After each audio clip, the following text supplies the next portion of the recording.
This episode is brought to you by Stash Blend.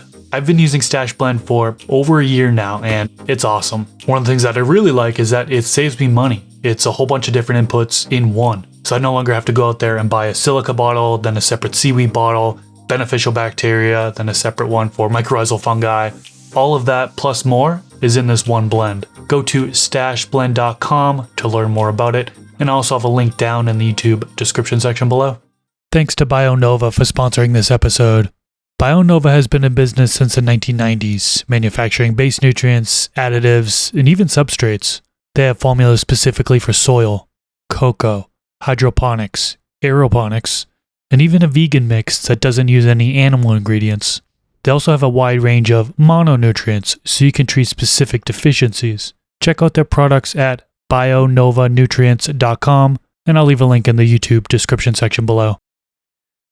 Hey. All right, boys, back. Welcome back. Welcome back. Back on the stash couch for another Good to epi see you in guys. person. Yeah, you got quite a crooked cushion there, if I may. It's I just, like it kind of. It's a swagger sideways, not many yeah. people have. We'll fix it. But we do. good to see you guys, man. Details. This is pretty dang awesome, man. I like Another it. week in the FTS Content House, Yeah. and sitting here talking about stuff that we're passionate about with people that love talking about stuff that we're passionate about. Right? We got a Pretty good dang topic today, but first, before the topic, shout out to AC Infinity. So they're sponsoring this. They sponsor the whole podcast, and this episode as well. Huge shout out to them. They have some of the best equipment on the market today for all things gardening related. So I use a whole bunch of things, AC Infinity, everything from the grow tents, ventilation system. They have auto watering systems now. Just the list goes on and on. Trimmers, shears, trellis nets. We could go on and on if we Yeah. wanted to. Humidifier. But if you need any of that stuff at all, use the Stash 15 discount code that works on both Amazon and their website, and get yourself some AC Infinity stuff on the discount. Heck yeah. What are we I talking want about to give today? a big shout out to everybody watching and tuning in and listening, and Pigeons.420 for making breakfast today. Yeah. Oh, It was very delicious, and I'm considering having seconds soon. thank you. I ate it all. Okay. There's some bacon, actually. There's one piece of bacon because I ate the other piece. Yeah, So, I'm out, I'm not home. I got family duties, and I felt out of place, not cooking, not cleaning. So I thought, you know what, better start taking care of the place. It's good. But we've got it's just part of my routine. It is. You know what I mean? yeah. Just to get into things, and it makes me feel like I'm at home. And it kind of makes me think about my routine that I'm missing out in my garden right now. And it makes for a great conversation. We've kind of hashed out our routines in the past. Actually, I think it was like a few years ago when we did an episode on this. Correct me if I'm wrong. Yeah, January 2021, I think. I love that we came together and have all these part twos Yeah. instead of it being. That was the goal. We have so many requests by the audience, like, hey, part two, this dude needs a part two. And finally sat down here in 2023 and we're knocking these out. Well, how much Dude, can you yeah. really hash out in 40 minutes? You Yeah, know what right? I mean? Like Exactly. there's a lot that goes into these conversations. And you know what? My routine in Canada is a little bit different than your routine in Nevada versus your routine in Michigan versus someone's routine in Thailand or Australia or somewhere else around the world. So let's dive into it. Rob, start. What's your routine when you get into the garden? Well, traditionally now I've got about 3 days a week that I'm in the garden for about maybe 4 hours each time, if that. Not nearly as much. With all the automation I have going on, especially with the organic side, I've got the Wick system from AC Infinity. Makes it like I'm kind of just hanging out in there, checking the plants out, plant training. But essentially I'll start by going over there and I do a quick glance at all the plants. Always make sure I'm not wearing the same clothes that I was wearing prior to being in like the commercial grower at Franklin Fields. And I'm clean to the most. Take a shower or something like that. It's not like I'm sterilized wearing the whole suit and everything going in. But I always make sure I do a quick glance over everything before I start working. See if there's any like pain point or issue I need to address before I'm doing the normal routine. Because I've had times before where a clone is dying or a plant's struggling, and I didn't notice until I was watering it. I'm like, oh man, I spent 3 hours in here. I only got an hour left. I got to get going, But at the same time, I probably could have spent 2 hours just focusing on fixing that alone and help the plant a lot more. So I think it's just, I think it's a little dry lip out here. I think when you look at a situation of being busy as hell, being an entrepreneur, director of a plant brand, we'll say, and dad, 2 kids, I do jujitsu, do all these things. Makes a difference. I've had to condense my process down to literally a schedule of 3 days. So it's always a look over the plants, make sure they're good, water or feed, depending on what plants I'm dealing with. And then always do my plant training, whether it be a little defol, little work. I'm in a perpetual system, so there's always training time. I rarely have a down time for training. It's like weekly. There's a plant that needs some training. So I'm usually in there making sure one of the 3 days is focused on just training plants. The other 2 would be on maintenance and feeding. But it's consistently 3 days a week, always Monday, Wednesday, Friday, knock it out. Once in a while, I'll pop in there and just take a glance just because I'm there. But for the most part, I don't do full work other than these 3 strict days. It's been great for me. But my garden's also not in my house. That does play a factor. Huge factor. Yeah, Huge. I'm not just walking downstairs. You know, I have to travel to it. That's part of it. Do you guys have a scheduled routine of like days you go, or do you just kind of go into the room? So for me, every day I have it. It's actually on my calendar. Google Calendar is what I use, and 6 p.m. when the lights turn on, I have that scheduled on my calendar. So every single day I'm going in there. I have an hour blocked off, but most days I'm not doing an hour. Most days I'm just going in there for 5 minutes, you know, and just doing the normal routine here. So it basically goes from walking into to my grow room with my grow tents, and you know, I'll get real detailed here. Is I'm feeling, how does the lung room feel? You know, when you walk in there, how's that temperature? How's that humidity? You know, I'm observing that to begin. Then I'm actually opening up the grow tents, and sometimes, you know, if I'm doing something else and I have a little bit of time, maybe I'll just crack my grow tent, peek in there, make sure that nothing crazy has gone on, right? They're not starving for water, you know what I mean? They're not completely dehydrated and I need to take action right away. And I'll just zip it back up and then I'll go do what I got to do and then I'll come back at it, you know? Or if I'm really, you know, if I plan to be in there, I'll open the grow tent the entire way and completely open it. Look at the plants, inspect the plants as far as looking at the leaves, making sure there's no pests, looking at the soil level, looking for pests, things like that, looking at the yellow stickies. Checking the moisture level in the medium if I don't have an auto watering system. You know, does it need water?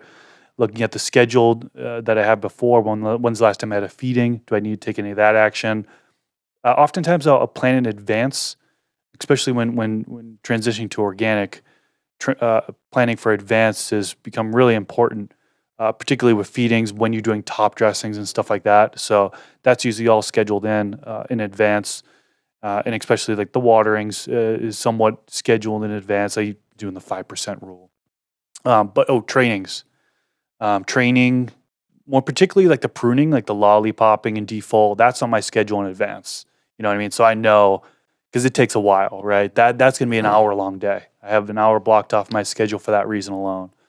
But yeah, another thing I do is similar to Rob is like I'm checking my clothing. Like I'm actually often taking off my shirt and going in there because Naked, baby, let's go. the hair, I got 3 pets, you know, 3 cats. And when I used to not do that, I used to have hair all over my buds. So removing the shirt and then going in there has definitely helped prevent that hair from getting in there. But that's a quick glance at my routine. Yeah. We can get deeper into it, but maybe I'll pass the mic here. Yeah, we definitely will. My routine, very similar. You guys, I think we share the idea that earlier, your lights are on at 6. You're doing that because, you know, it's cooler at night, I'm assuming, and not as hot during the day. Yep. And, you know, your routine starts at the beginning of your flowers day. So I think there's still some congruency there where it's like, get into your tent at the beginning of lights on or at the beginning of the day. My routine starts first thing in the morning. You know, I'm always anxious that I'm going to do something wrong and that something's going to go wrong. So I almost anticipate every time that I go to open up my tent, there's something that's just starving for my attention. And that's why you mentioned it's like, I do enjoy having the controller 69 on the outside of my lung room. So like a lot of the times, you know, if it's an off day, I don't even need to really go in. You know, I check the monitor. You can really see a lot from your humidity and your temperature. Cheat code for me is if I'm in a quick rush and I just want to take a glance at the controller, if my humidity is low, like abnormally low, where it's like it should be 60, 50, and it's sitting 35, I know she's thirsty. I know immediately, should slow down. You've got work to do because there's no moisture in that pot. Fill in the tent full of moisture. So, okay, let's get her out. Let's go in. Let's start step 2. So I'm going inside the tent. Typically, I've already showered. I do believe that you should get up, present yourself to your tent in the cleanest manner. You take your clothes off. I don't wear clothes typically. I wander Just in down. general. Naked gardening, man. I Naked believe in it. living. It's free, nothing like squatting down, picking the plants, and just letting the breeze take over, But the concept of not trekking in the outside bugs, the outside environment, that's a big deal for me. We've all had bugs, and I'm not going back to them, man. And a part of that is not trekking your outside environment into your tent or your garden space. So get up in the morning, take a shower, grab my coffee, head downstairs, start tending to the plants. Typically for me, I'm going to remove my plants just about every time I go in there. I like to just move them because you never know what you're going to find under the pots, what you're going to find behind the pots. It's amazing what you'd see if you just pivot the pot 45 degrees, what you might see on the other side, frizzled up leaves, crisp or what have you, and maybe bugs, man. You're looking for these kinds of things. So I like to actually take my plants pre-flower, or scrog in most cases, out of the tent. I have a watering hole, which is essentially a location in my basement that has a drain, and I've got a laundry sink. And I just fill the water jug up with water, and I just water them right there, and the water comes out the pot, goes straight down the drain, and Bob's your uncle. And then I let them sit outside in that watering hole for about, an hour and a half, so that the moisture is not really saturated that pot. Because I like to give good waters. And anything that is left over is going to end up in your tent. So no moisture left on that pot. Take it inside of the tent, put it down, and every day, it's at least a good visual. You're not always watering, you're not always feeding. If you're just moving fast through life, it's like you can get away with just a quick peek. But you should really get in there every day. More regularity to your routine is going to provide less work. We've been there where it's like we've been traveling, we've got life going on. You miss 2-3 days in the garden, you come back and it's like, oh my God, what did I do? Everything's dead. And you're in scramble mode. It's everybody to battle stations. You're going to go hard on the paint. You're going to go hard on the water. You're going to go hard on the train. You got to remove all the dead. You're going to have to clean because I bet you leaves fell all over the place. Like, you've got work to do. So I try to ensure my routine happens first thing in the day, no more than an hour. That's the idea. I often feel that as a new grower, you spend too much time in your tent. And that's when things start to go wrong, is you're touching too many things. But you do want to get in there, check the leaves, get a good eye on what's going on in the bugs. I think it's, for us in particular, it's a little bit different because we film as well, and that We're in adds there way too so much. much time. Dude, I have been filming. so slacking. I've been just trying to garden lately. Yeah. The past 6 months, and especially with the algorithm on YouTube. Save a lot of time, I bet, huh? Dude, unbelievable amount I of haven't, time. yeah. In my 4 hours in there is because it's 3 days a week, and also because I'm dealing with like 30-some plants. So it's a lot of plants. So it's almost like so many hours per plant. But, dude, I would spend like 6 hours, 7 hours just because I'm like, hey, all right, record and move it. Lighting's blown out. All right, let me change that, dial it in. Time lapse, Another 20 angle, minutes. boom. Change the card. All right, boom. And I haven't even got to transplanting yet. Yeah, You know what I'm right. saying? So it's like, oh my Takes god, so long. it Hours. sucks. It can add up Oh, hours. it sucks. Yeah. That was like PTSD. As I don't know what that's like. I haven't recorded a plant in months. So I just straight gardening now, man. Man, it's not fun. It really isn't. Like One thing that's changed with your routine. You no longer film it. That's it. And hey, what a massive impact that's had on my garden. Yeah. It's I'm in there for gardening. and you're just in there for gardening. That's right. And I'm there's not no doing distraction. anything else. It's nothing else, and it's very It's peaceful. huge, And that's important. It did change my routine. I think something we should touch on when it comes to routine is something that we should all be taking into consideration, and we're touching on is your IPM. I feel like routine and IPM really go hand in hand. Do you incorporate your IPM into your regular routine, or is it kind of scramble mode? I incorporate it in.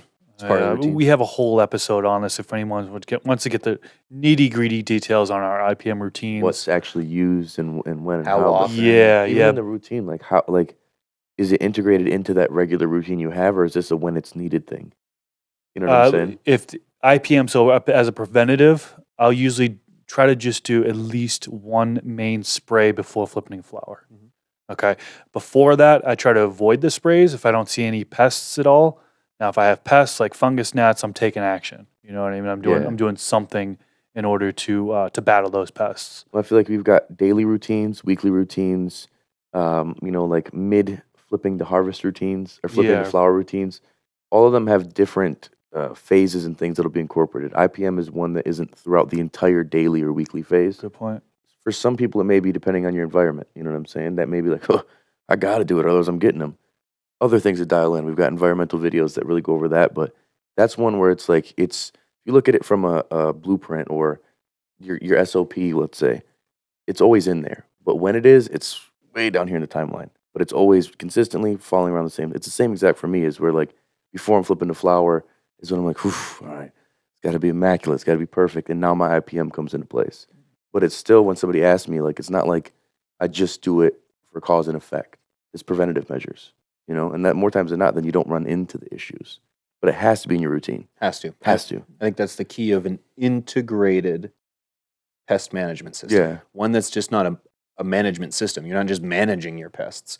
You got to figure out a way to integrate a system that'll allow you to prevent so that you don't have to react. And a lot of people can get confused that IPM is just you're spraying.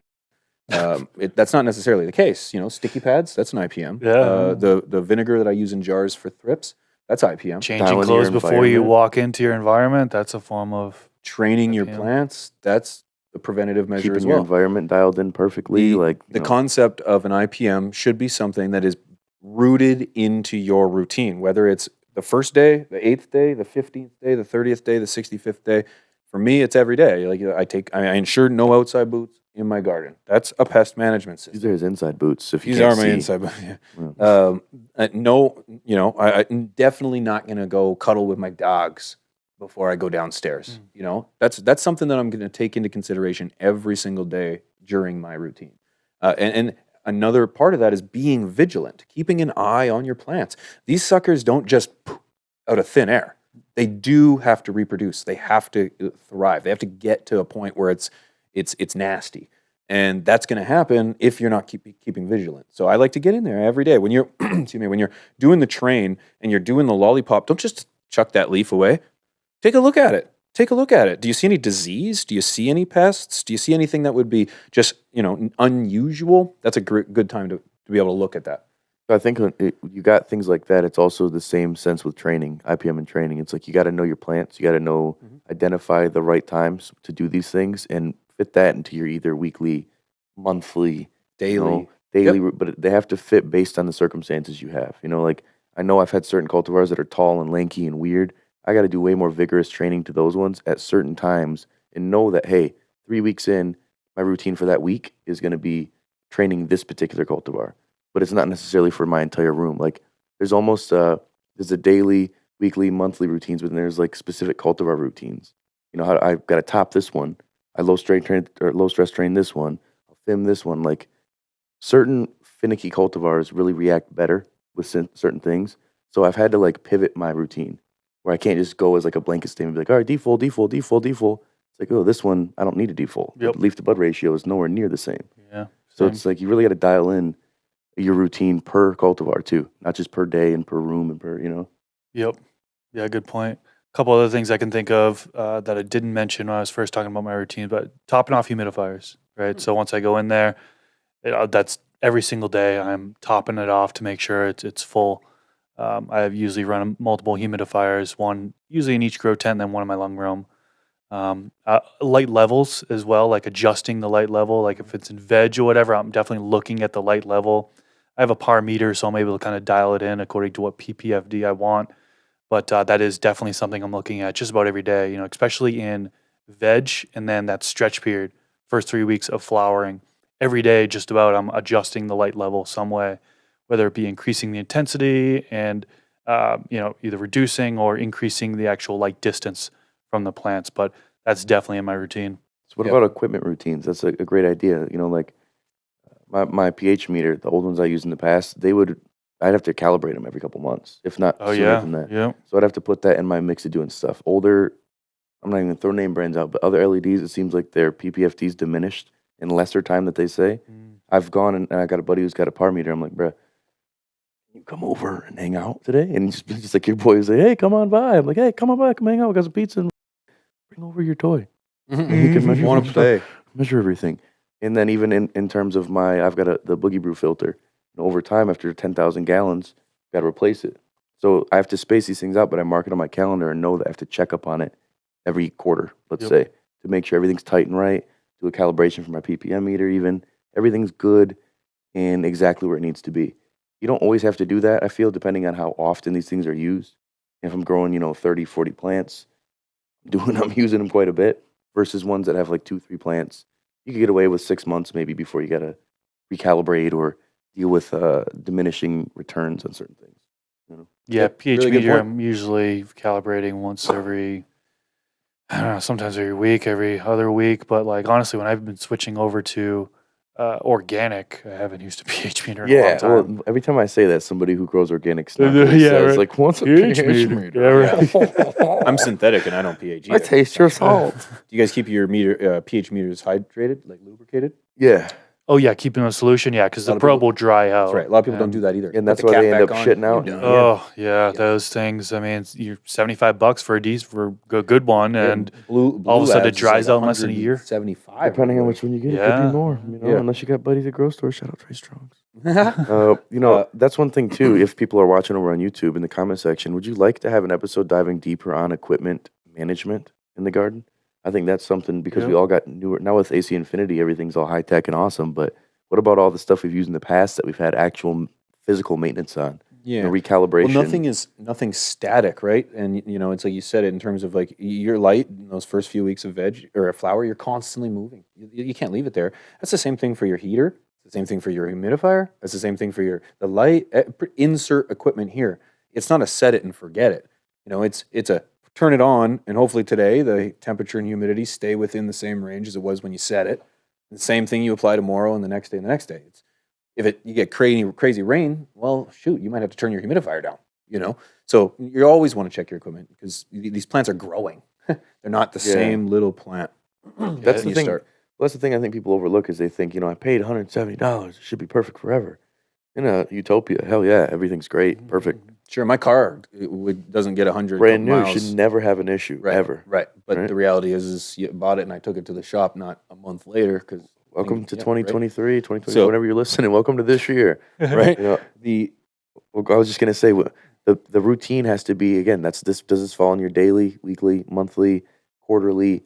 It has to almost be something that's jotted down or put in an actual plan, an SOP for your own garden. Yeah, and I was gonna like for me in particular, I'm a stickler for training. I think every single person should train their plants in some way or another to maximize growth and harvest and potential. And I, in particular, I have a training routine. I train my plants the exact same way every single growth cycle. Second, third node, she's knocked over. And then once she's knocked over, I train those stems. And the routine is as soon as you've got, enough to keep the plant going, 6 or so inches off the pot, level it down again.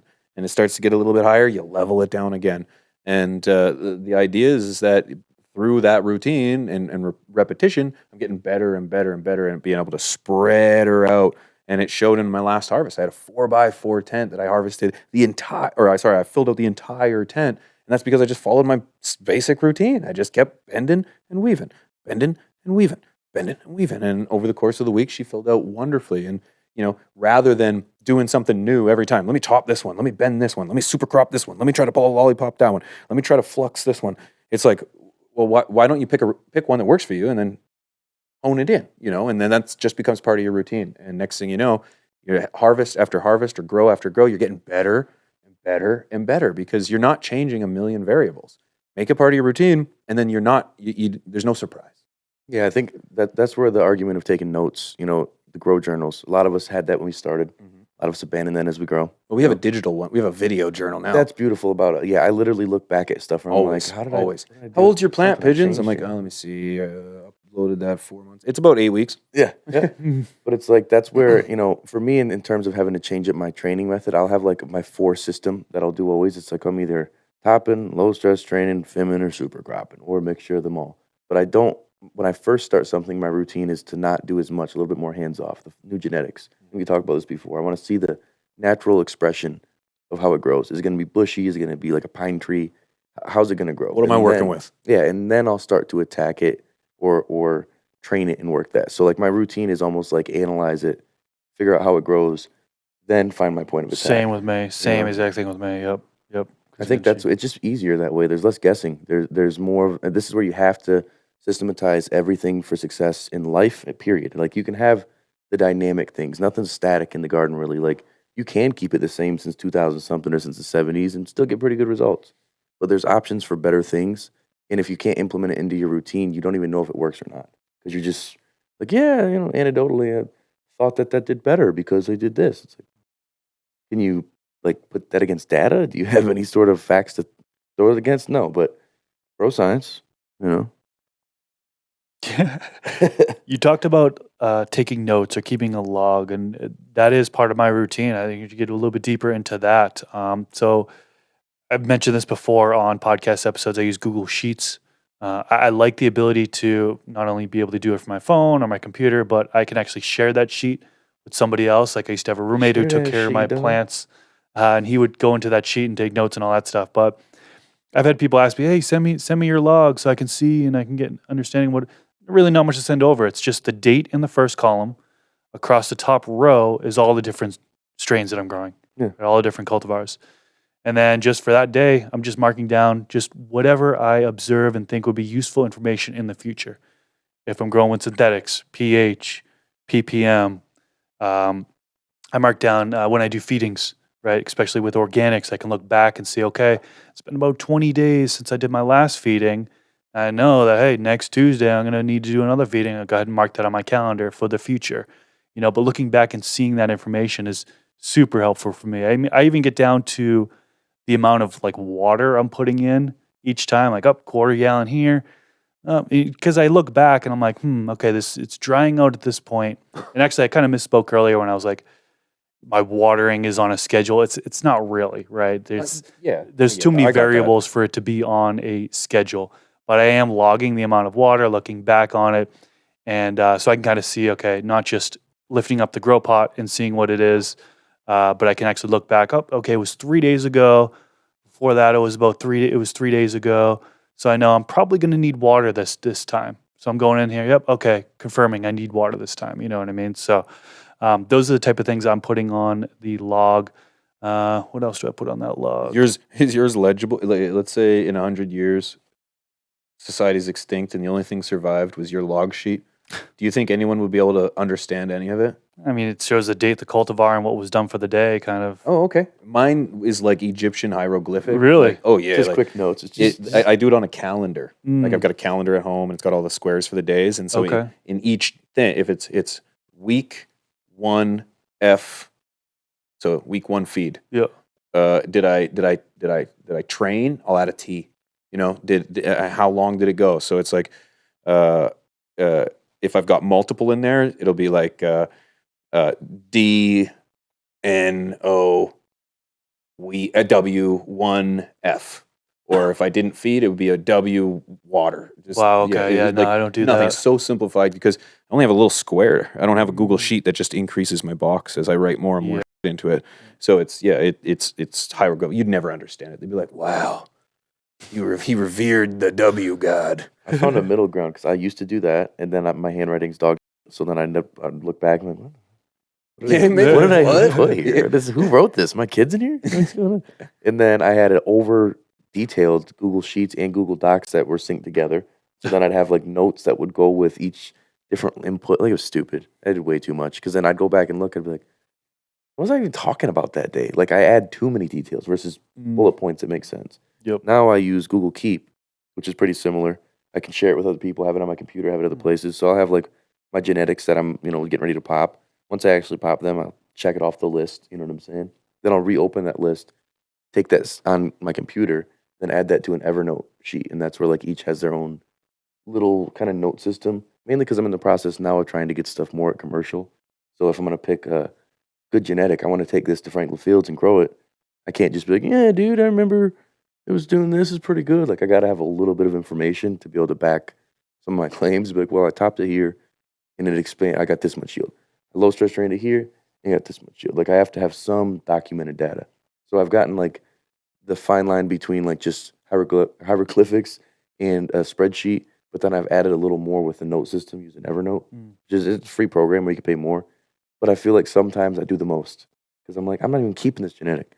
I've got a book worth of information for no reason, you know? If it's something I've grown for a while, I barely keep any notes because I'm like, I know you. Well, and I can know see what the you advantage. I can see the advantage of taking notes when you're definitely trying to log information for an archive. Almost is Yeah. what it seems like. You are breeding, and it's like So yeah, same thing though. Really, what? in What? Okay, archive. so shoot, in 2017, okay, she was showing these kind of traits. Yeah. Okay, and then 18. Oh wow. Okay. And this, but then in 19 it came back. Okay. You know what I mean? I can see Looking some back growth. can be super helpful. 100%. Yeah, and it Well, doesn't that need is- to be like you could even do that. Another alternative, which I've done most recently with my girlfriend, is just a straight up checklist. You know, your Apple Note app, you can actually create a little checklist with that.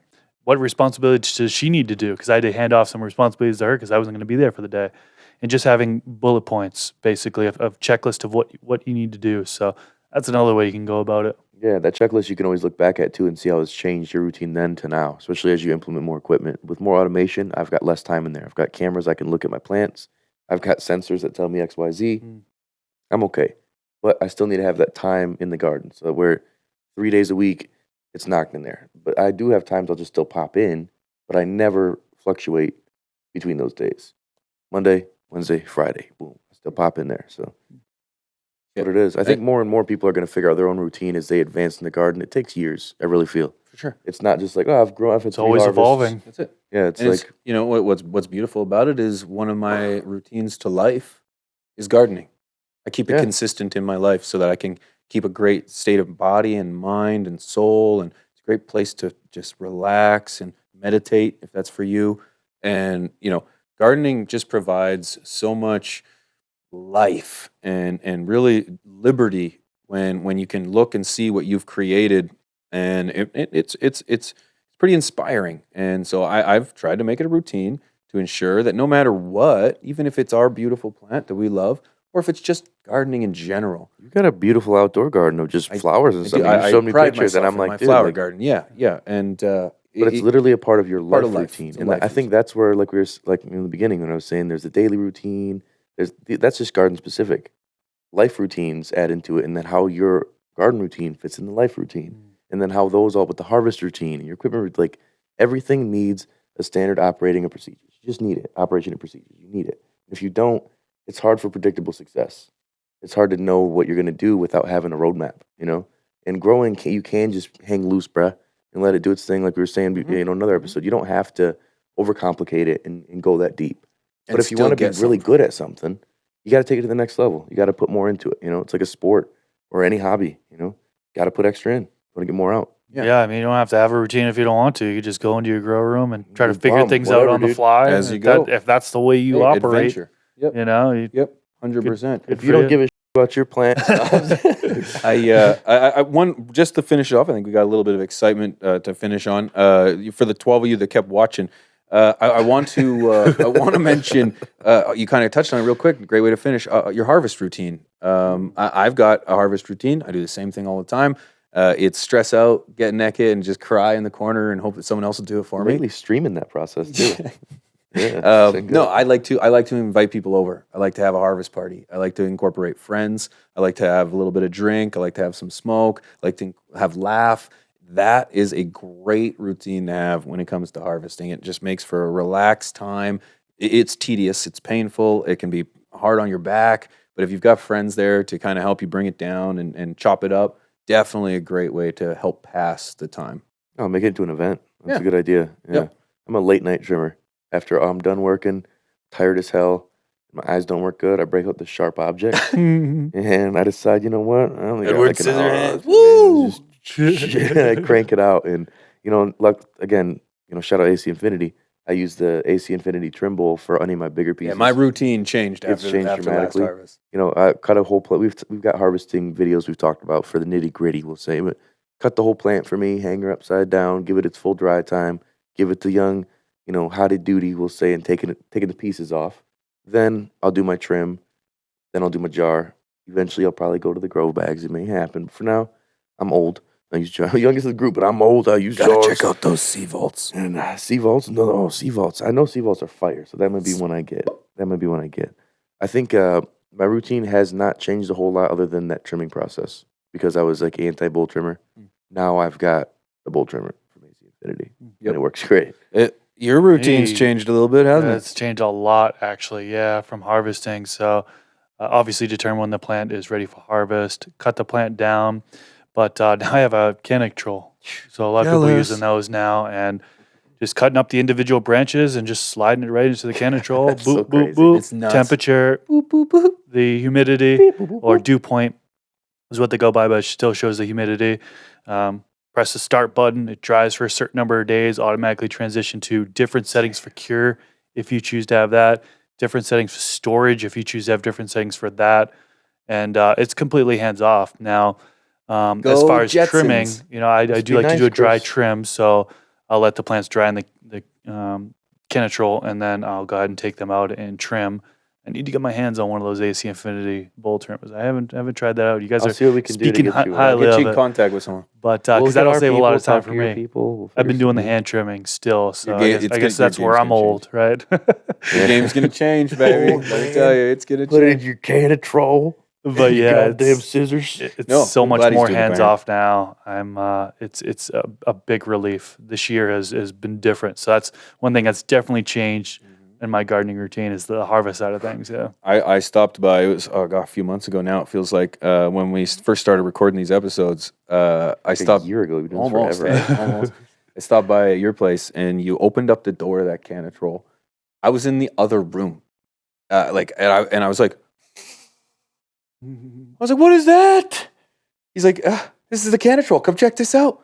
And oh my God, the terpenes, man! Like, it's fermenting in its own terpenes.